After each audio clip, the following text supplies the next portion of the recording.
10 painful truths about government contracting that I wish somebody told me when I was getting started.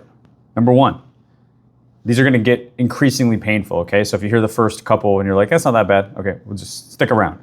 Number one, you don't have to have everything figured out before you start. Nobody does. A lot of time is invested by new GovCons trying to have the ducks in the row, trying to get everything figured out before starting, before bidding on contracts.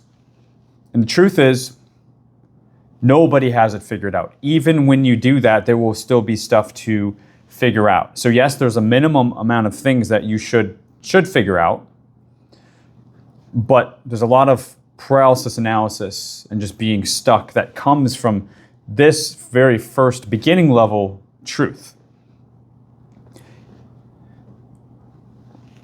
With that being said, you should have some sort of line in the sand where you're going to move forward. The pain that comes from this is looking back saying, man, I wish I just got started. Okay. Number two, chess versus checkers.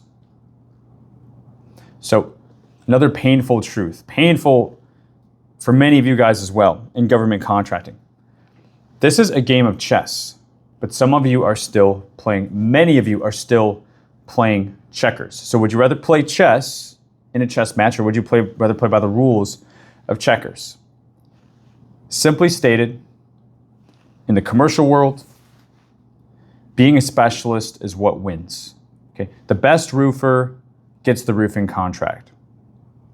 In the federal space, it's not as simple as that. Things are not as service focused. The rules are not best aligned for service focused. Instead, the rules shift from that of a checkers match to a chess match.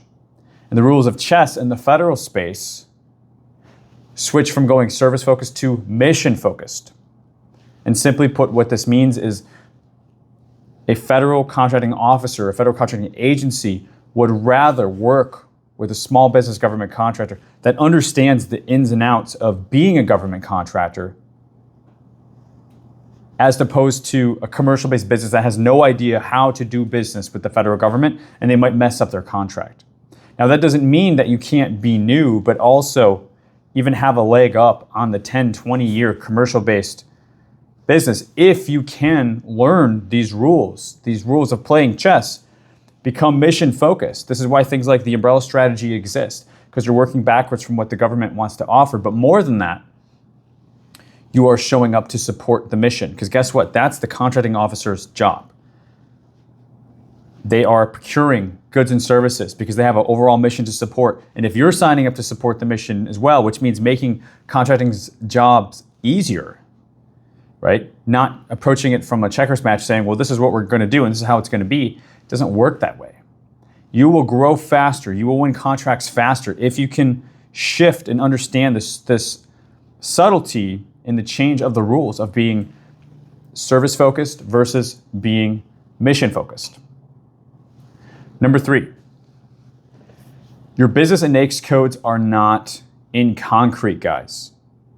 Again, a lot of these, they tie together, and I kind of group them in a way so it kind of tells an overarching story as we go through all 10 of these. But again, the painful truth, number three, your business and NAICS codes are not in concrete. They are and should be fluid. The opposite of concrete. They are fluid. And they should evolve and adapt with your business over time. And this is including, businesses in the commercial space. You think a business in a commercial space just like offers one thing and they're very niche and that's all they do when they get started? Heck no. They're trying to figure it out too. So when you're in the federal space and you don't have a tried, true, and tested offer, however you want to say it, where you've won many contracts and you can justify saying, this is what we're going to focus on until you get there. And even when you get there, you look at these larger companies like Boeing and Microsoft and Raytheon, that do federal contracting. You think they say, we're going to only offer this and we're going to leave all of this money on the table? No. So not only do you not start that way, but you also don't end that way. It's a very commercial checkers way of thinking. When the contracting officer says, hey, I know that you're XYZ company, but we have a contract for this. Is this something you would be interested in? Or is this something that you can provide us a quote for? Or is this something you can provide us a proposal for? Can I send you a statement of work, you review it, you let me know within 48 hours. If not, we're gonna go in another direction. But if you can rise to the occasion, because we trust you, because we know you're mission focused, and even though this is exactly what you do, okay, this is real behind the scenes stuff. Contracting officers do this all the time with small businesses.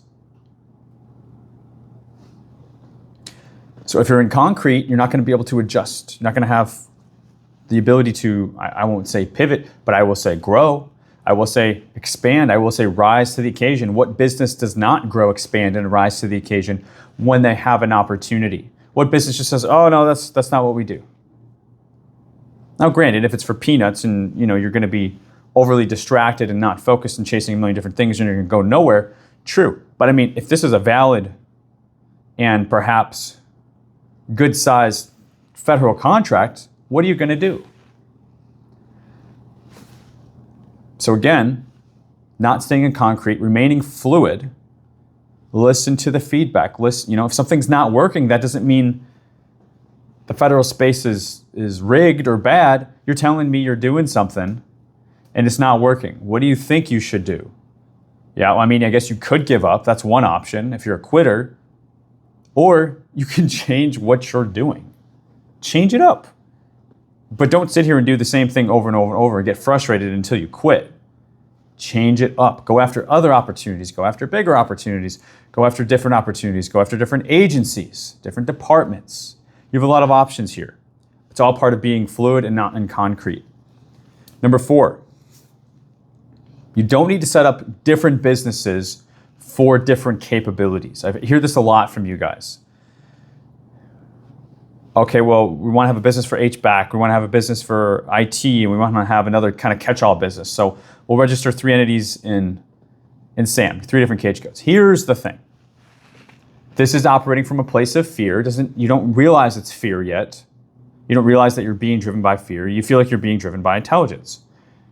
Because you're like, oh, well, we'll be able to go after this with that. It's logical, right? But why would you do that unless you were fearful that, oh, I'm going to be looked upon a jack of all trades, master of none, and so I won't be able to be, awarded any contracts because we have different things that we offer. That is the fear that's driving that person, that question, that thing, and it's going to slow down the growth of your business because now you have a contract on that, a contract on that entity, a contract on that entity, a contract on that entity, or you could have 3 contracts under the one entity. Well, I mean, which one is going to grow faster? Like, which one would you rather show a contracting officer? Any, invariably one company that has 1 contract with it, or a company that has 3 contracts with it? Because you're mission focused. Again, so these all stack. So you don't. Okay? You don't. Just stop. If you're in the process of doing it, you don't have to do it. If you've already done it, fine. You don't have to set up a bunch of different businesses. Stick with one cage code. This is why we call it the umbrella strategy, but come up with a company name if you haven't done this yet. That can be overarching. That can be a blanket statement. We're in facilities. We're in base operations, right? We're in facilities. There's a lot of different contracts that can be grouped under these headers. And if you're someone who's really caught up in the naming and the dividing, that should help you. And then furthermore, last thing I'll say about this one is, instead, while you have the one, instead, you can create different wings or divisions if you really are having a communication issue with contracting where they have a different POC. You have a different POC. Oh yeah, Ron handles the IT division of our business. Okay, I mean, that doesn't sound bad to me. Laura, she handles the HVAC division. Let me put you in contact with Laura. It's okay to have 3 different CAPE statements, tailored CAPE statements to represent your different divisions as well. You can have different designated tabs or pages on your website. Like, you can do all of this still under one website if that's what you're kind of getting hung up on, because I hear this a lot from you guys, and I'm a little bit surprised by it. But I want to help you out with the truth about it. Should save you a lot of time. Next, those who don't overthink have the highest success rate. So this is very much a case, because I've spoken with many people over the years, many small business owners, many even more very new small business owners. The owners who don't come across, what's the nicest way of putting this? They don't come across as overly astute, overly, say, articulate. They're a little bit more scrappy, maybe a bit more resourceful on the positive side of things. These are the people that actually, I'm not surprised by it anymore, but early on I was surprised by it. They actually have the higher success rates. And the reason for that, I've concluded, is that they don't overthink it. It seems like the smarter you are, or like not even that, but the more cerebral you are, focused always in your head, always in your brain, it's easy to be held back. It's easy to overthink. And overthinking is the worst thing in federal government contracting. Yes, again, there's a minimum amount of thinking boxes you need to check, of course. Let's not be reckless here. But beyond that, it's a lot of action. And many of you don't even get to doing the action because you're so cerebral with it. So again, those who don't overthink have the highest success rate. And I'm sure you have your own stories, your own examples in life where you've seen, again, let's say mediocre intelligences do accomplish great things. And you're like, wow, how did they do that? It almost like casts a shadow on you. And you're like, well, if they can do it, I can do it. Well, they're not overthinking like you are. So maybe you're not as high and mighty as you thought you were. There's also something called street smarts, right? And in this game, street smarts is just getting in it and doing it, just like so many other things. Number 6, you can expect to win several contracts your first year if you are consistent. I'm not big on setting too intensive expectations. If, for example, you're going to join our 90-day bid challenge, we're going to have some lofty expectations and goals there. And the point of that is to create massive accountability for you, right? If you're joining the 90-day bid challenge, that's a bit different. But if you're doing this on your own,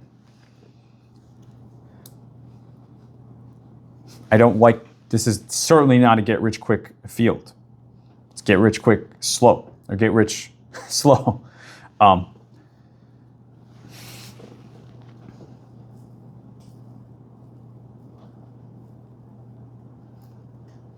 You can win, and you should expect. It's fair to say, to expect yourself.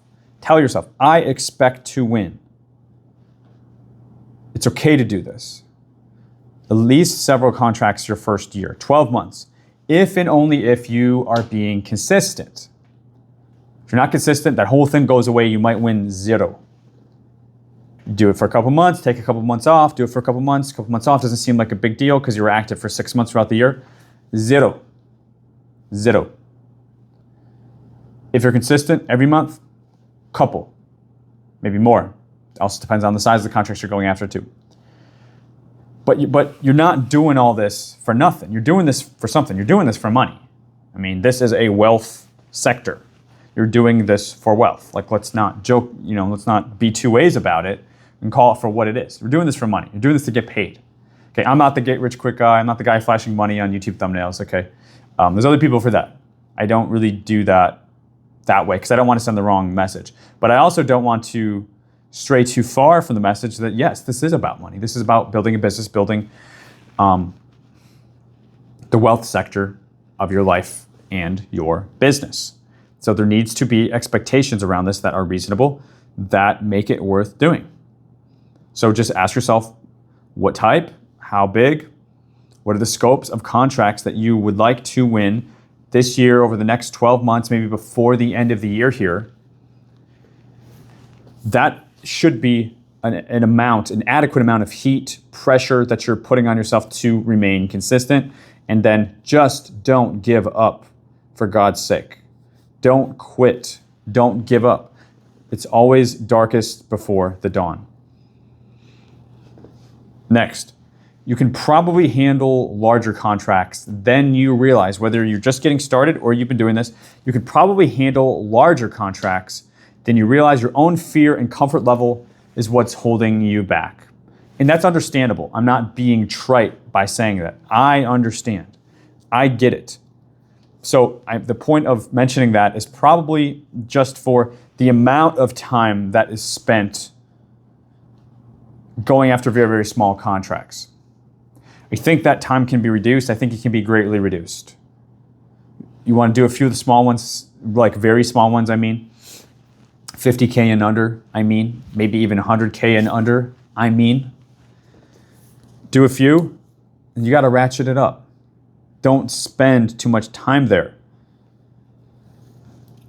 Your comfort level is only going to expand as you push it. You don't need, more time is not the answer. More time is not the solution to making more money and winning larger contracts. It's getting out of your comfort zone. And that's something that you can do whenever you are ready, or maybe not even ready, because we're never ready. It's just whenever you decide. Whenever you decide it is go time and you're going to take things to the next level, that's when it happens. And it's just like when you get started. It's you decide it's go time. Okay, in the next week I'm pushing out a contract. I've been overthinking this too much. I'm playing checkers when I should be playing chess. I'm thinking of my business as being too concrete, like whatever. It's go time. Let's do this. At some point, that is the advice. Whether it's your first or whether it's just the small ones. And that's just going to segue nicely into my next point. If you are winning smaller contracts, you're not going to win enough small contracts to go to the next level. I've spoken with several businesses recently that are all suffering from the same exact problem. They're winning contracts. Like I asked them ahead of time, right? How many, they're like, oh, we won 10, 12, 15, 20. I'm like, what's the problem? Sounds like you're doing great, especially with the, the small businesses that I'm used to speaking with. Like, what's the problem here? Well, Derek, like we're not really making, it's not life-changing money. We're not making that much money off of this, off of these contracts that we're winning. Okay, got it. Problem is, you're still going after a bunch of the small ones, these onesies and twosies. Same advice. You have to decide that you're gonna go to the next level. And this is like, say you're like in real estate, right? And you're just doing one house at a time, and you're trying to build like monopoly board, right? And you're trying to build all these individual rentals. Say for over 5 years, you get 3 rentals. Well, what happens when one rental goes unoccupied for even a few months? That's going to suck out so like years of your earnings, having to cover that mortgage because you're playing so small. Versus say you have an 8 units, 12 unit, 20 units, and one goes vacant. Well, it's not really a big deal. Like it's fine. So you're actually exposed to more risk the smaller that you stay for long periods. You want to get out of that risk as quickly as you can. It doesn't mean recklessly jump into some giant contracts, but once you get 1 or 2 under your belt, it's like let's go. Again, decide. Otherwise, you're inevitably going to hit that same problem of like, well, yeah, we're winning a bunch of these things, but it's not even worth it. Exactly. Learn how to play at bigger levels. You've already not mastered, but you've done a great level with the small ones. Let's shift to medium at least, right? So as you can imagine, this advice is for folks at different stages. And if you're at a beginning stage, obviously this advice will serve you down the road. But we're peppering things in here all throughout different stages to some extent. Next, I guess we're on number 9.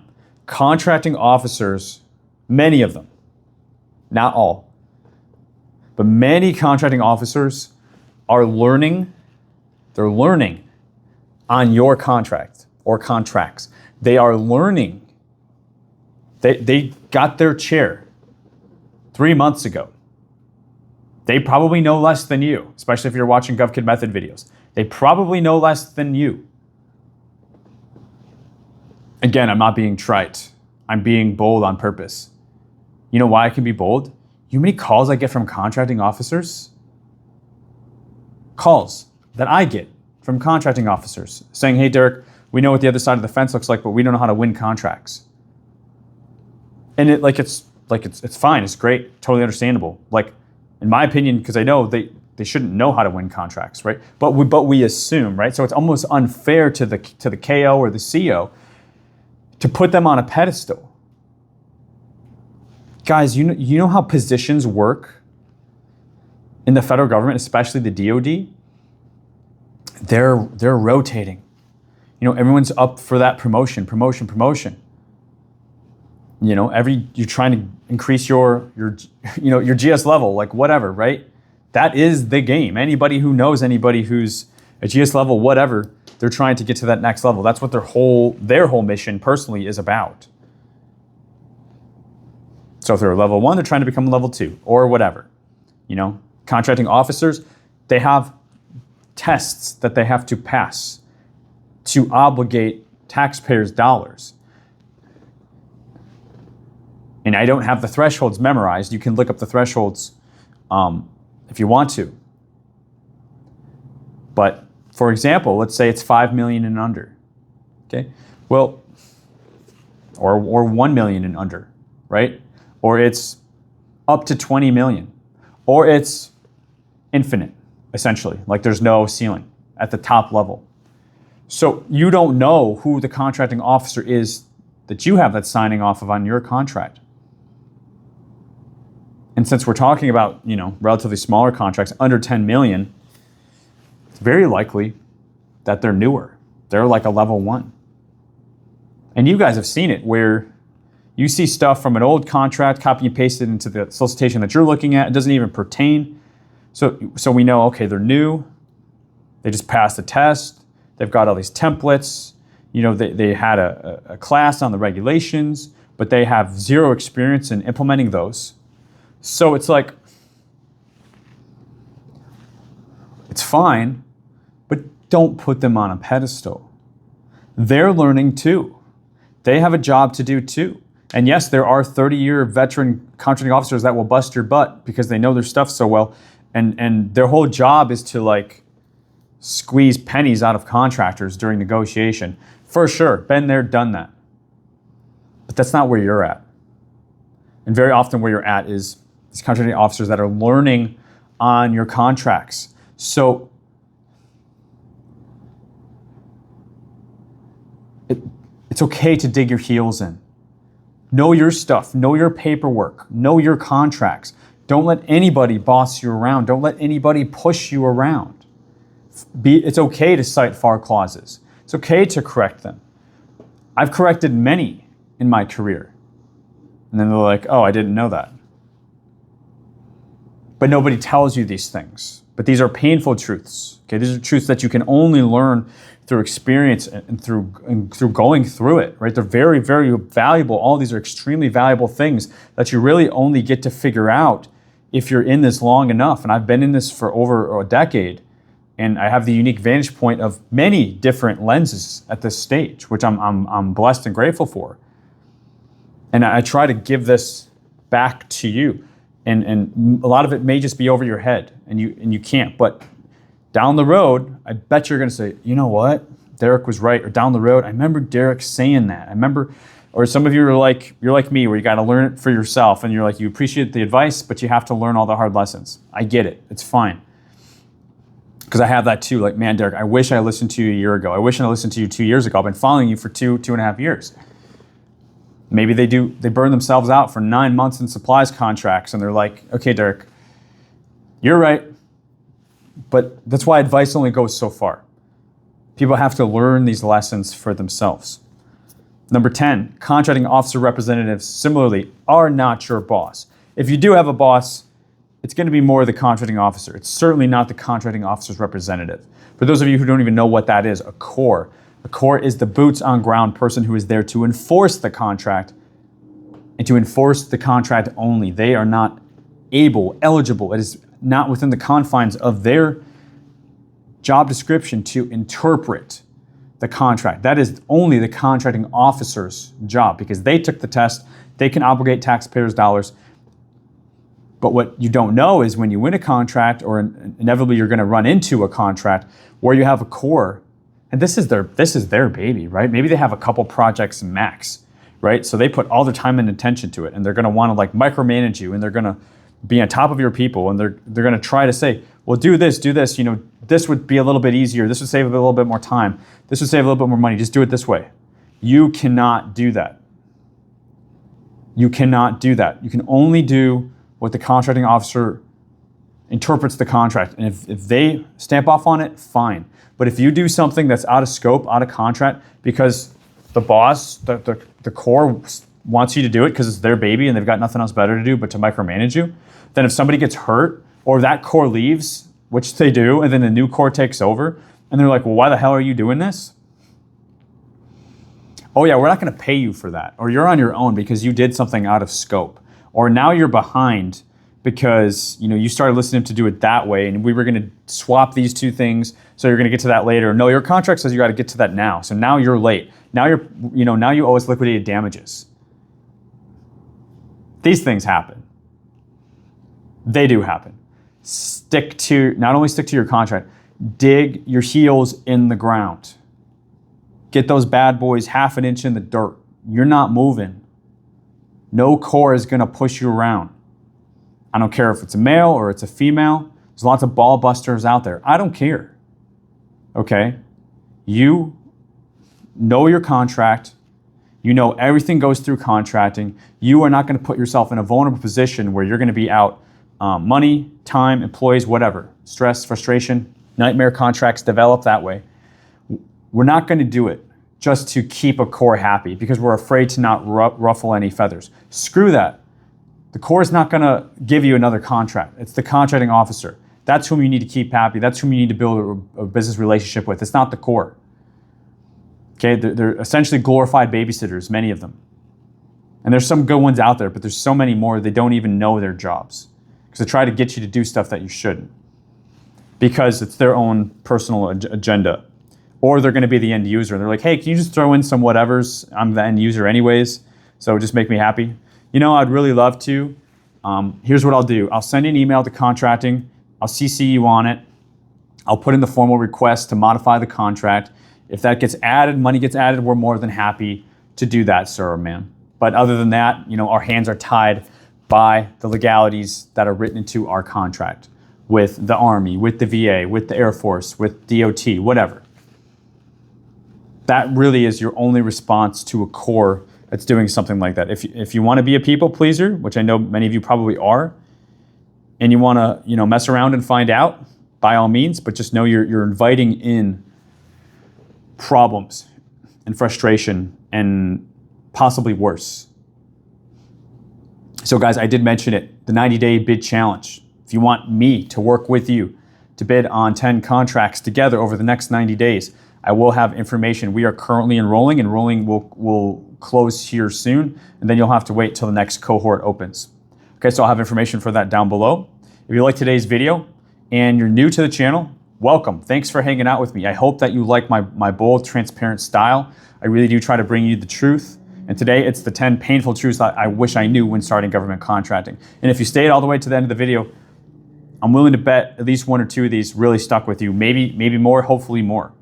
But definitely consider subscribing to the channel. Subscribe. We've got a lot of great information. I don't parrot back anything around into this YouTube University thing. YouTube University is great, but everything that I speak about is from my personal experience and the experience that I work with and gained from working with my clients for more than a decade. So it is straight from the source, straight from the horse's mouth here. And there's a lot of advice out there that's kind of, through telephone. So-and-so said, oh yeah, let's do a video on that.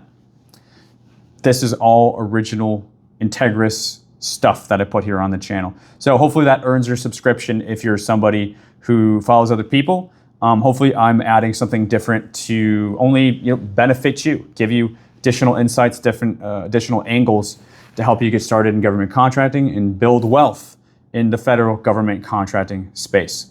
So drop your comments, questions down below. Again, subscribe, like the video. Until next time, guys, you got this.